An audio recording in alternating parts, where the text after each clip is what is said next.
Blood is a heavy thing. It drags you back, no matter how far you ride or how hard you try to scrub it from your hands. When the phone rang at 2 a.m, it wasn't the cops. It was a whisper. He snapped my arm. Silence, then a promise. I'm coming. The clubhouse smelled like it always did on a Tuesday at 2 a.m. Stale draft beer, exhaust fumes clinging to leather, and the sour tang of old sweat. The heavy wooden door was bolted shut against the November chill. A lone pool ball clacked against another in the back corner, where two pledges were grinding through a game of 8-ball, too tired to talk, too wired to sleep. Cole sat at the bar. He wasn't drinking. His knuckles rested flat against the scarred oak, staring at the muted television screen above the register. Some late-night infomercial flashed cheap manic smiles into the dim room.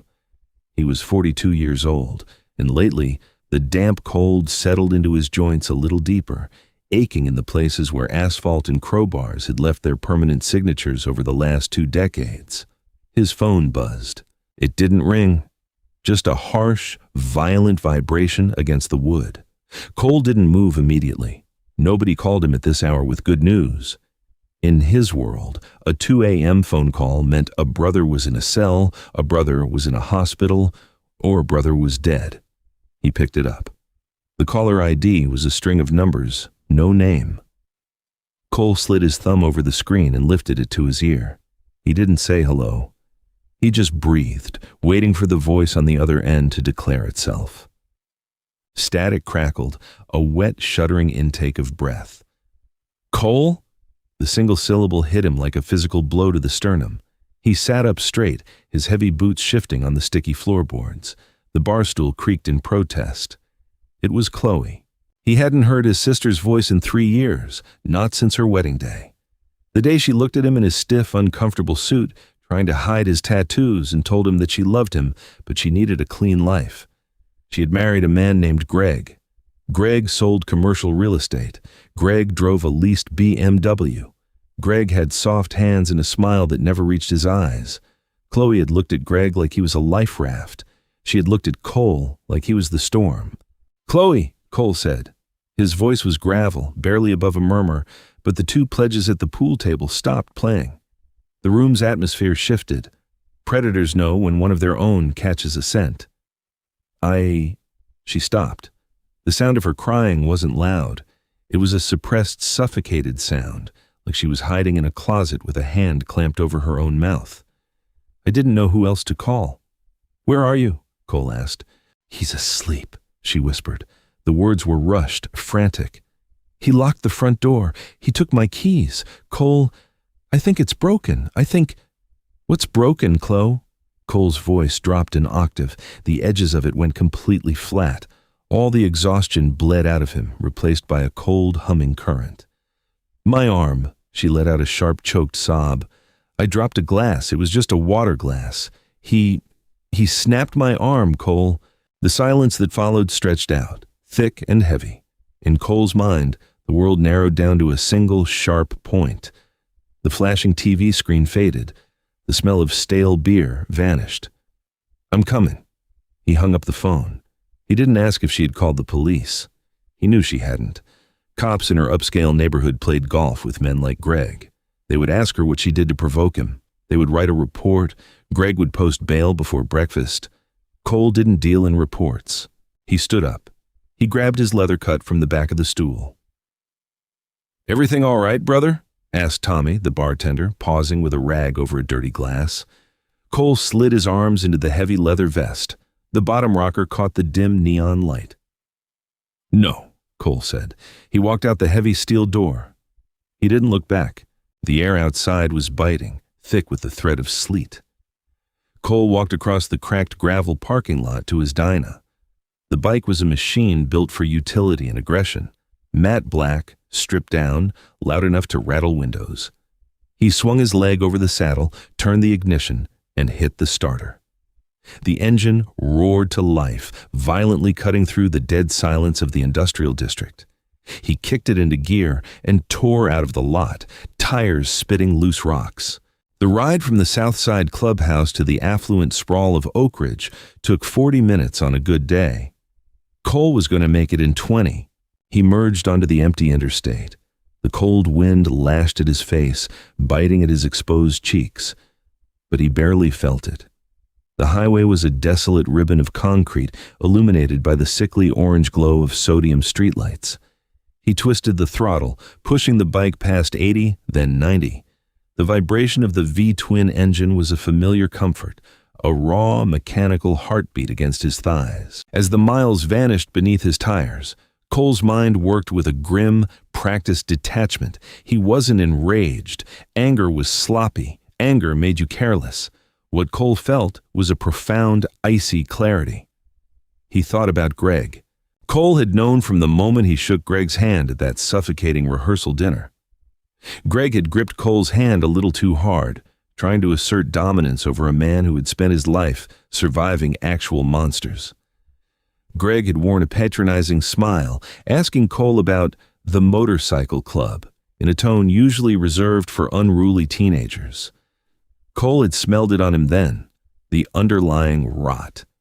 The hollow, fragile ego of a man who needed to feel big, but lacked the spine to test himself against anyone who could fight back. Chloe had defended him. He's stable, Cole. He's safe. He's not like the guys you run with. He doesn't solve problems with his fists. She was right about the last part. Men like Greg didn't get into fistfights. They didn't stand in alleys trading blows with equals. They waited until the front door was locked and the blinds were drawn. They found someone smaller, someone who trusted them, and they dismantled them in the quiet dark. The cityscape fell away, replaced by the sprawling, meticulously planned subdivisions of the suburbs. The roads here were smooth, black, and perfectly paved. There was no trash in the gutters, no graffiti on the street signs. It was a manufactured illusion of peace. Cole hated this place. He hated the hypocrisy of it. People out here looked at Cole's leather vest, his tattoos, the scars on his knuckles, and crossed the street. They called him a criminal, a savage. But behind their matching oak doors and pristine lawns, they hid their own brutality.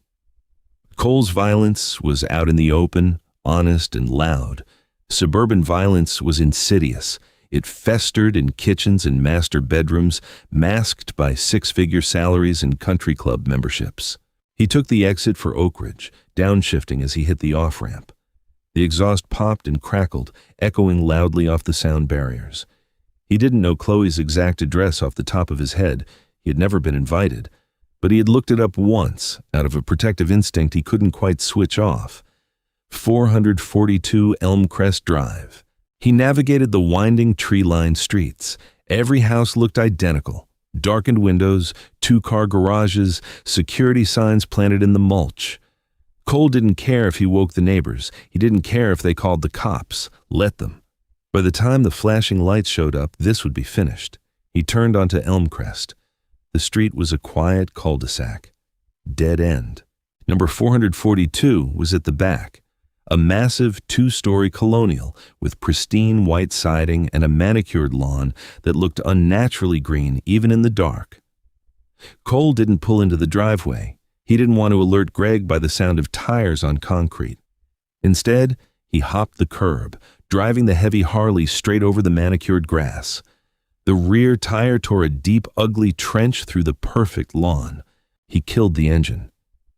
The sudden silence that fell over the street was heavier than the noise. Cole stepped off the bike. He reached into his saddlebag and pulled out a heavy steel flashlight. He didn't need it to see. He needed the weight. He walked up the stone pathway toward the front door. His boots made no sound. The house was completely dark, save for a single warm light glowing from a window on the second floor. Cole stood on the porch. He didn't ring the doorbell. Doorbells were for polite society. He raised his right fist, wrapped in heavy silver rings, and hammered on the solid wood door. The sound boomed like a bass drum, echoing through the hollow, quiet house. He waited. He knew how these men operated. Greg would be annoyed first, then frightened. Then he would try to mask that fear with indignation. Cole hit the door again, harder this time. The wood rattled in its frame. A light flicked on in the entryway. Through the frosted glass panels on either side of the door, Cole saw a shadow moving down the stairs. The shadow paused, likely checking the peephole. Cole stared directly into the small glass lens, his face a hard, unreadable mask. He heard the deadbolt click. The door swung open a few inches, catching on a brass chain lock. Greg stood in the gap. He was wearing silk pajama pants and a gray t-shirt. His hair was ruffled. He smelled of expensive bourbon and sleep. When he saw Cole, the irritation on his face faltered, instantly replaced by a pale, twitching nervousness. But the ego kicked in right on cue. "Cole?" Greg's voice was sharp, laced with forced authority. "What the hell are you doing here? Do you have any idea what time it is?" "Open the door, Greg." Cole's voice was utterly flat. It wasn't a request. Greg bristled, his chin tipping up. "Absolutely not. You can't just show up at my house in the middle of the night like some kind of thug. Chloe's asleep. Go home. Call her tomorrow." Greg reached to push the door closed. Cole didn't flinch. He simply raised his heavy steel boot and kicked the door right below the knob. The brass chain snapped instantly. The heavy wooden door flew inward with the force of a bomb, slamming into Greg's shoulder and throwing him backward onto the hardwood floor. Cole stepped inside. The house smelled like vanilla candles and bleach. He closed the broken door behind him, pushing it shut against the splintered frame. Greg scrambled backward, his bare feet sliding on the polished floor. His bravado was gone. The polished, civilized veneer shattered in an instant, revealing the terrified coward underneath. "Are you insane?" Greg yelled, his voice cracking. "I'm calling the police! You broke into my house!" Cole didn't speak. He stepped over the broken brass chain on the floor and walked slowly toward Greg. He didn't rush. He didn't have to.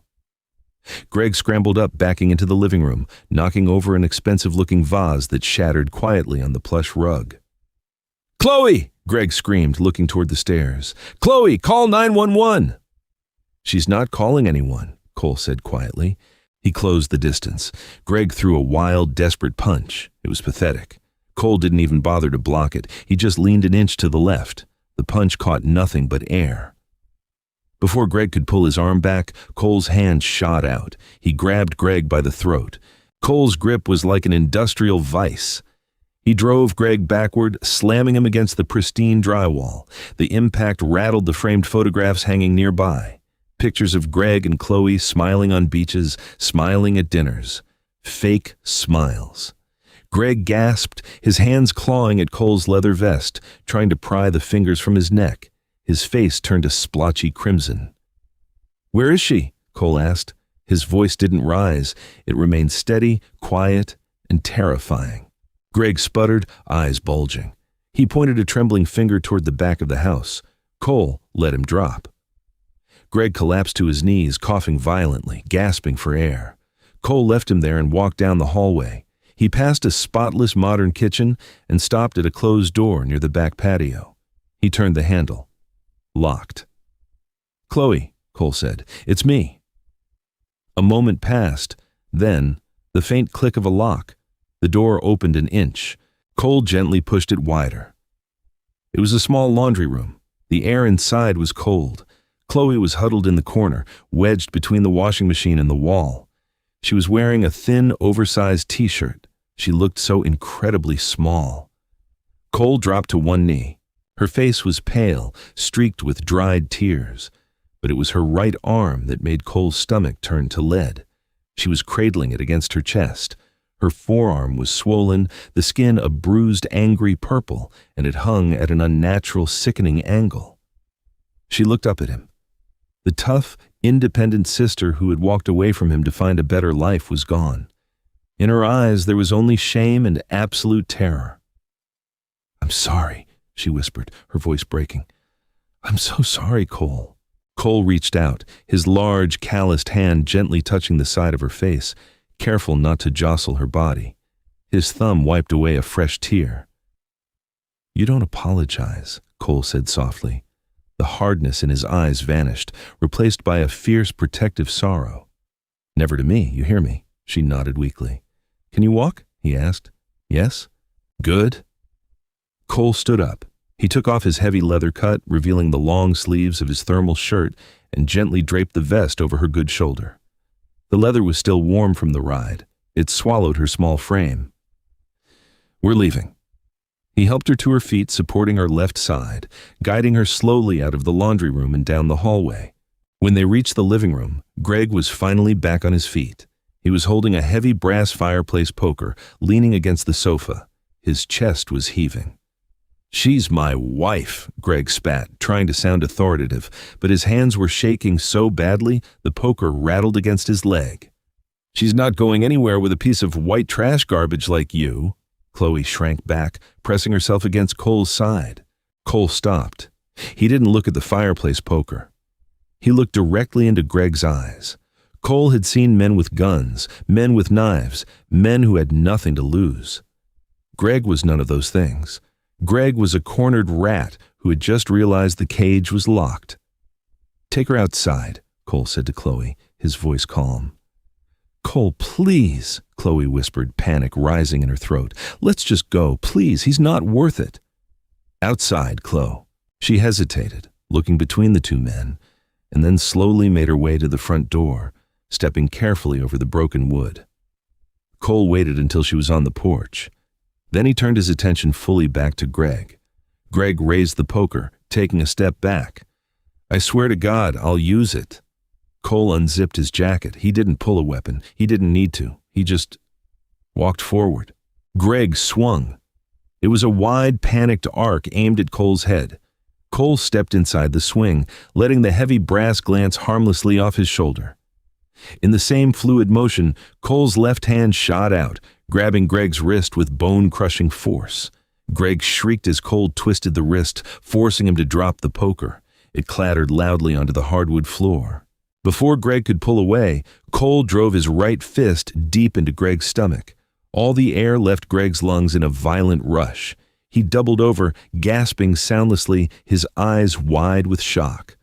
Cole didn't let him fall. He grabbed Greg by the collar of his expensive t-shirt and slammed him down onto the heavy glass coffee table. The glass didn't break, but the impact sent a sickening thud echoing through the room. Cole pinned him there, leaning all his weight onto Greg's chest. "Listen to me very carefully," Cole whispered, leaning in so close Greg could feel the heat of his breath. "You're going to sit here and you're going to bleed. You're not going to call the cops. Because if a single uniform shows up at my clubhouse, if a single piece of paper is filed, I won't come back and punch you." Cole shifted his grip, taking hold of Greg's right arm, the same arm Greg had used to break Chloe's.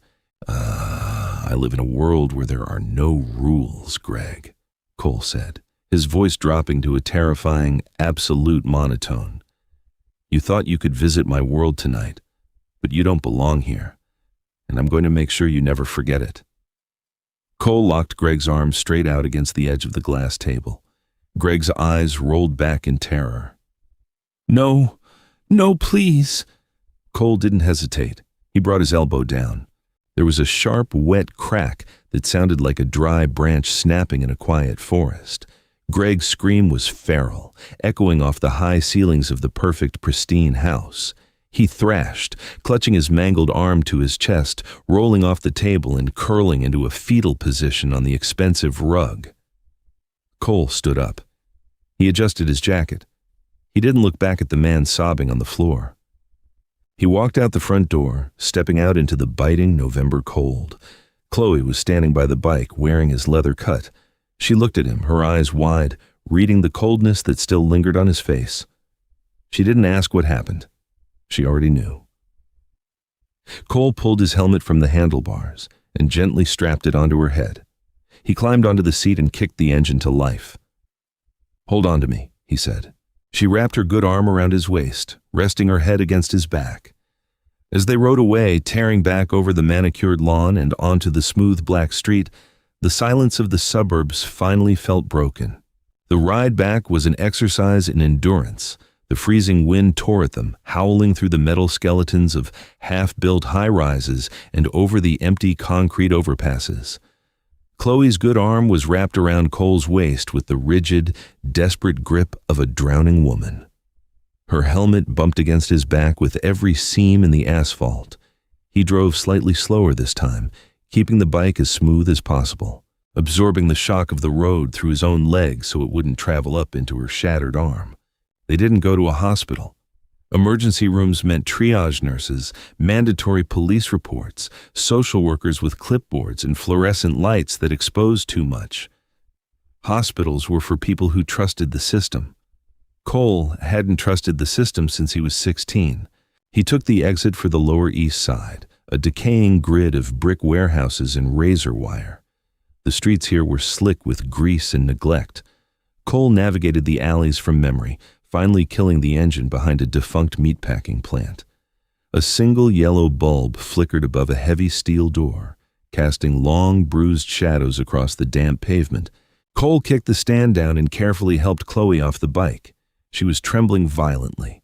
The adrenaline that had carried her out of that pristine, terrible house was evaporating, leaving behind nothing but the raw, screaming agony of severed bone and torn tissue. Her lips were blue. She clutched his leather cut around her shoulders, staring at the rusted door. "Where are we?" she whispered. Her teeth chattered. "A friend," Cole said simply. He didn't knock. He reached under a loose brick near the foundation, retrieved a heavy iron key, and unlocked the deadbolt. The door shrieked on its hinges, opening into a long, dimly lit corridor that smelled intensely of bleach, stale cigarette smoke, and iodine. At the end of the hall, a man was sitting at a stainless steel table, reading a paperback novel under a harsh halogen lamp. He was in his late 60s, wearing wrinkled green scrubs and wire-rimmed glasses pushed up onto his bald head. A half-empty bottle of cheap whiskey sat next to a tray of sterilized surgical tools. This was Miller. He had been a trauma surgeon at County General 30 years ago, before the pills and the gambling debts stripped him of his license and his pension.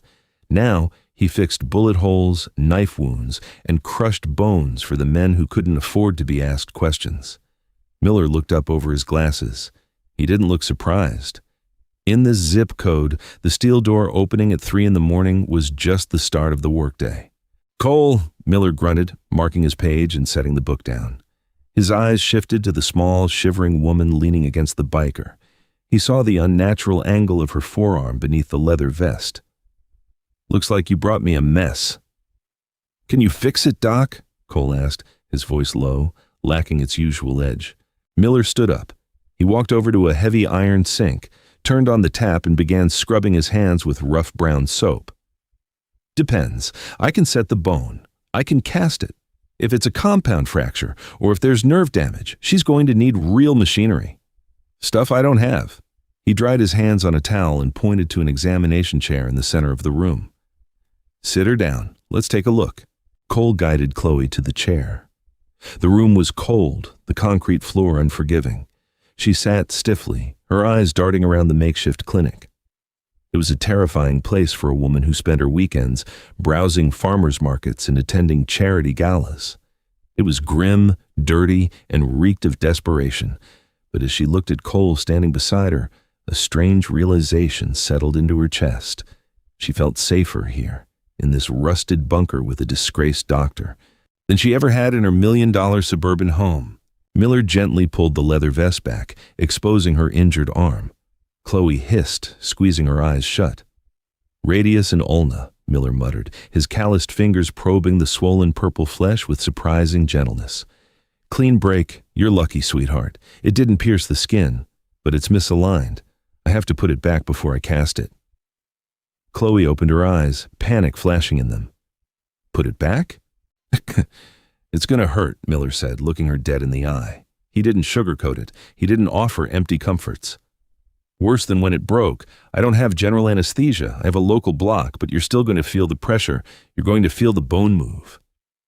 Chloe looked up at Cole. The tears she had been fighting back finally spilled over her eyelashes, cutting clean tracks through the dirt on her face. Cole stepped closer. He placed his large, heavy hands on her uninjured shoulders. "Look at me, Chloe." She looked at him. "You survived him," Cole said quietly. "That was the hard part. This is just mechanics. I'm right here. I'm not going anywhere." She gave a small, jerky nod. Miller prepared the injection. He worked quickly, efficiently. He numbed the area around the break as best he could, though the tissue was so inflamed the anesthetic could only do so much. He waited 3 minutes. Then, he took hold of her wrist and her elbow. "On 3, Miller said. He didn't wait for 3. He pulled violently on 2. A sickening, wet crunch echoed off the concrete walls. Chloe screamed. It was a raw, primal sound that tore through the room.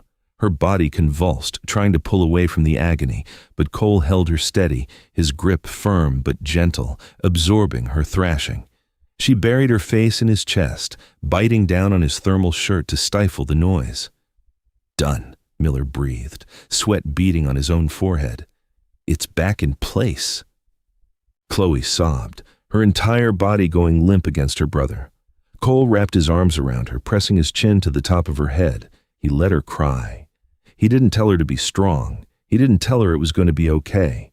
He just stood there, like a stone pillar in a collapsing building, letting her anchor herself to him. Miller worked in silence for the next 20 minutes, wrapping the arm in wet fiberglass, smoothing it down until it hardened into a rigid, heavy cast. He fashioned a sling from a thick piece of black canvas and strapped it over her shoulder. "Keep it elevated," Miller instructed, wiping his hands with a rag. "Take these for the pain." He tossed a small, unmarked amber pill bottle onto the steel table. "Don't drink on them. Come back in 4 weeks, I'll cut it off." Cole reached into his pocket, pulled out a thick roll of bills secured with a rubber band, and peeled off several $100 notes. He dropped them on the table next to the pills. "Appreciate it, Doc," Cole said. "Whatever you say, Cole," Miller replied, already picking his paperback book back up. "Lock the door on your way out." Cole helped Chloe stand. She was pale, exhausted, moving with the slow, fragile caution of someone made of glass. They walked back out into the freezing alley. The sky above the industrial district was beginning to lighten, shifting from pitch black to the bruised, heavy gray of early dawn. "Where do we go now?" Chloe asked.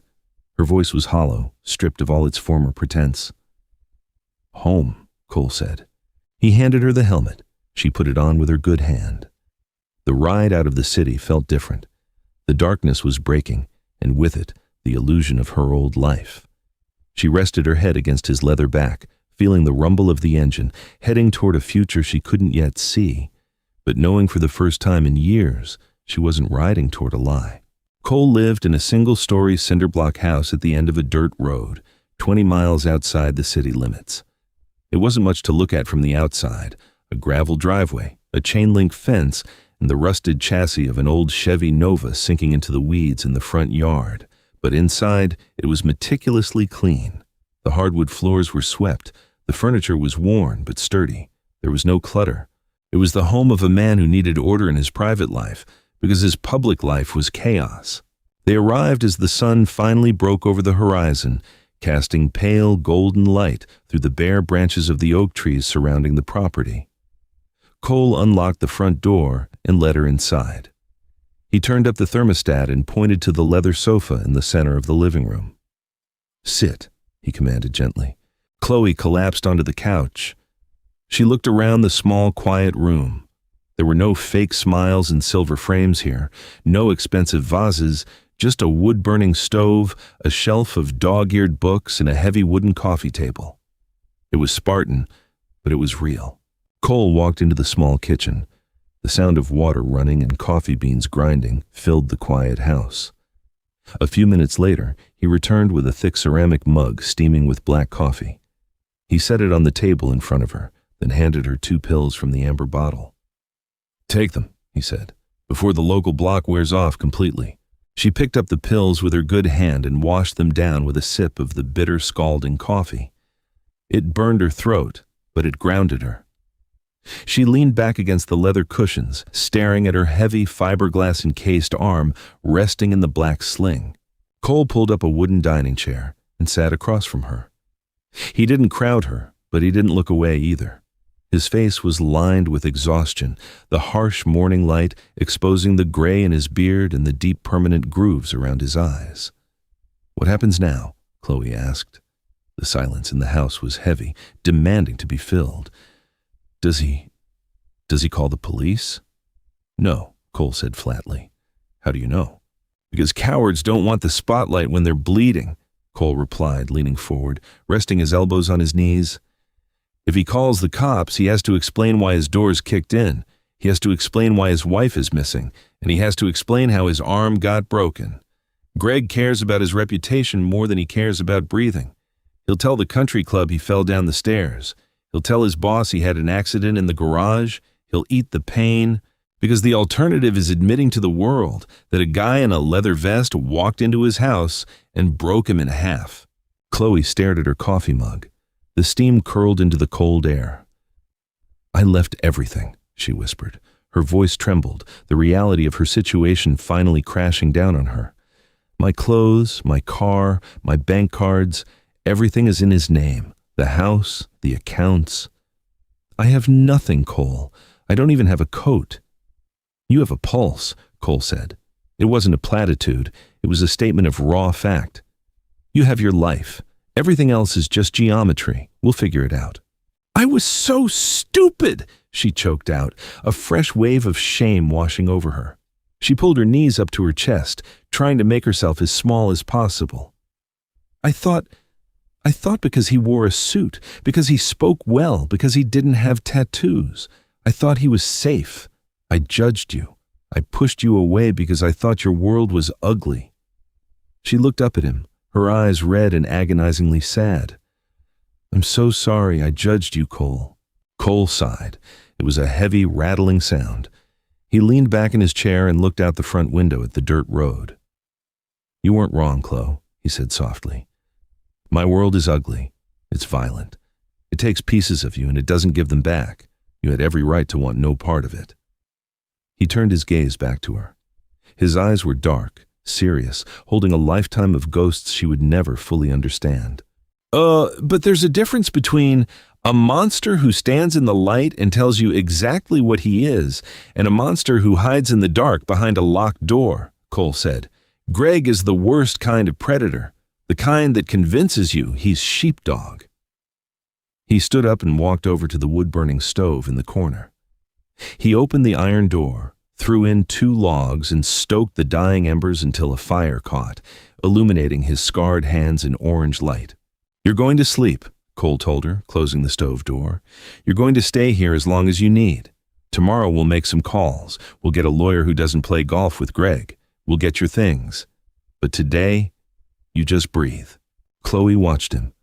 The terrifying, violent man who had shattered another man's bones without a second thought was currently adjusting a blanket over the back of the sofa for her. He was a walking contradiction, a violent protector, a brutal sanctuary. Why did you come? She asked, her voice barely a whisper. After 3 years, after what I said to you at the wedding, why did you answer the phone? Cole stopped. He stood in the center of the room, looking at his younger sister. The anger that had fueled him through the night was entirely gone, leaving only the bedrock beneath it. Because we bleed the same blood, kid, Cole said, his voice dropping into a rough, quiet register. And when you bleed, I bleed. He walked past her, heading toward the small hallway that led to his bedroom. He stopped at the threshold and looked back over his shoulder. Get some sleep, Chloe. Nobody's coming through that door. I promise you that. He disappeared down the hall. Chloe sat alone in the living room. The fire cracked in the iron stove, pushing warmth into the cold corners of the house. Outside, the sun was fully up, burning the frost off the dead grass. She looked down at the heavy black leather cuts still draped across her shoulders. It smelled like exhaust, tobacco, and cold wind. It smelled like her brother. She pulled the leather tighter around herself. For the first time in 3 years, as she closed her eyes and let the exhaustion finally pull her under, she wasn't afraid of the dark. If this story hit hard, don't let it fade. Smash that like button and share it with someone who knows that real loyalty isn't pretty, it's necessary. These gritty, grounded stories are built to remind us what family truly means when the masks come off. Make sure you subscribe to the channel so you never miss out on the next heavy-hitting narrative. Drop a comment below. Did Cole go too far, or did he do exactly what a brother should? See you in the next one.